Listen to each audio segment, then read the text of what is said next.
Комиссия депутат Надира Нарматованын уулу кармалды. Бул тууралуу коргоо органдарынан билдиришти. Маалым болгондой, шектүү катары кармалган жаран бажы таризидөө тобунун башкы инспектору болуп иштеген. Алдын ала маалыматтар боюнча ал УКМК тарабынан кармалып Бишкекке алынып келинди. Борбор каланын 1-май райондук сотунун чечими менен ал 22-майга чейин камакка алынды. Маалыматка караганда, депутаттын уулу мурда бажы кызматкерлери кармалган коррупциялык иш боюнча айыпталууда деп айтылат.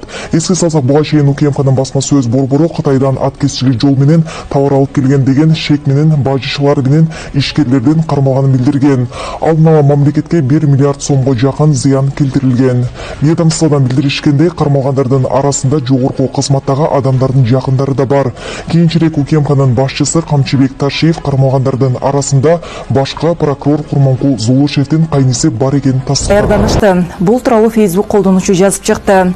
Көптөн бери пландалып келаткан референдум бүгүн ишке ашыптыр. Тар чөйрөдө угуп калган кебим бар эле. Мирзиёев 2 жыл мурун биздин Ажо Садыр Жапаровду референдумду тынч өткөзүп алганы менен куттуктап телефон чалганда айтыптыр.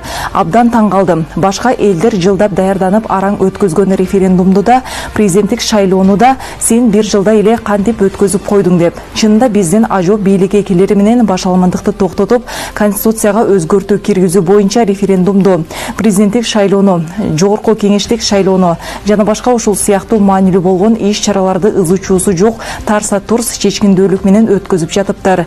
Бул да өзүнчө чоң эрдик. Аны биз билбесек да өзбек лидери жакшы байкап өз баасын бериптир.